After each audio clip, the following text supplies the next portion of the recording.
پاک صلی اللہ علیہ وسلم کے زمانے میں حضور نے خود فرمایا تھا 30 کے قریب لوگ ہوں گے جو دعویٰ کریں گے ہم نبی ہیں. فرمایا دجال ہوں گے, کذاب ہوں گے جو دعویٰ کریں گے. ایک بندے نے تو حضور کی ظاہری حیات میں دعویٰ کر دیا, مسلمہ اس کا نام تھا. 150 سال کے قریب عمر پائی اس نے, اور بہت سارے اس کے ماننے والے اسی لیے ماننے لگے کہ عمر بڑی لمبی ہے.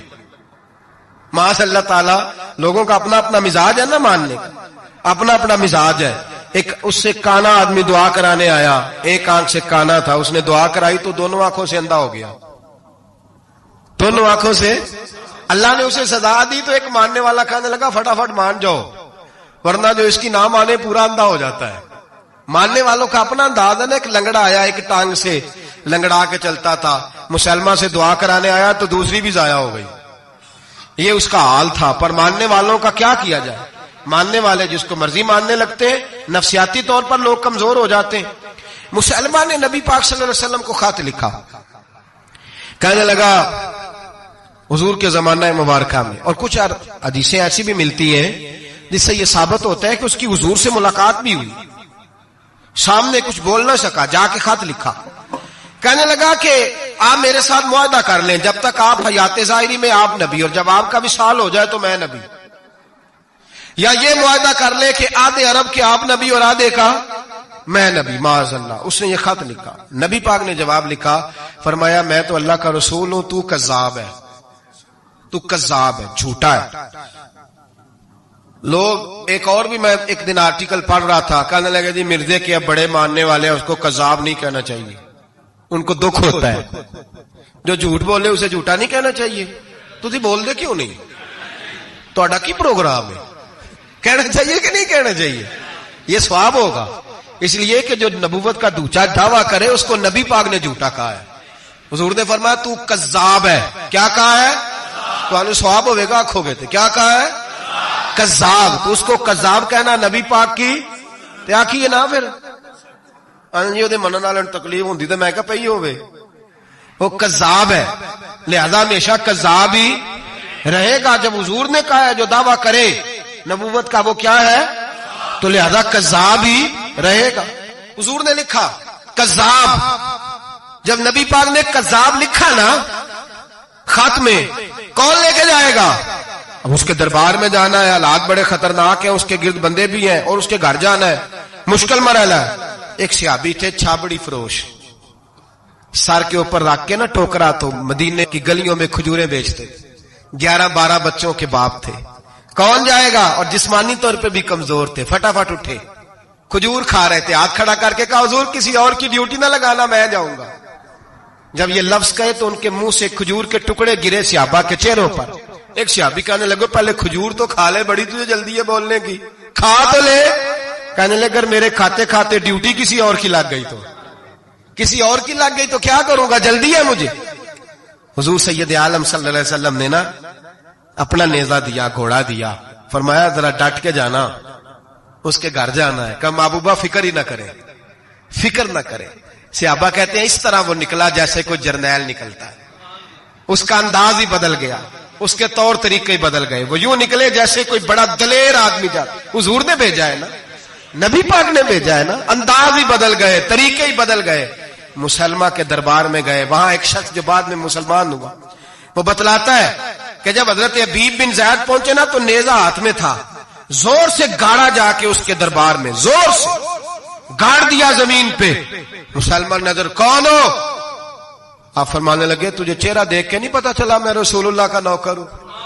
ہمارے تو چہرے بتاتے ہیں ہم رسول والے ہیں, ہمارے تو چہرے بتاتے ہیں نبی پاک والے, تجھے پتا نہیں چلا کون ہوں, کیسے آئے ہو؟ فرمایا یہ تیرے خط کا جواب لایا ہوں. بادشاہوں کا طریقہ یہ تھا کہ خط خود نہیں پڑھتے تھے, ساتھ ایک بندہ کھڑا ہوتا تھا, وہ خط پڑھتا تھا. مسلمہ نے اس کو خط دیا, پڑھو. جب اس نے خط پڑھا تو لکھا تھا تو کذاب ہے. اب سب نے سن لیا, اکیلے میں ہوتا تو چلو بات اور تھی, سن لیا سب نے, آگ بگولا ہو گیا, آنکھیں سرخ ہو گئی, جلال برسانے لگا. اب اور تو کچھ نہ ہوا, سامنے حضرت حبیب کھڑے تھے, اٹھا تلوار لے کے کہنے لگا تیرے نبی نے مجھے کذاب کہا ہے, تیرا کیا خیال ہے؟ مانے لگے خیال والی بات ہی کوئی نہیں, جسے نبی پاک کذاب کہے وہ ہوتا ہی کذاب ہے.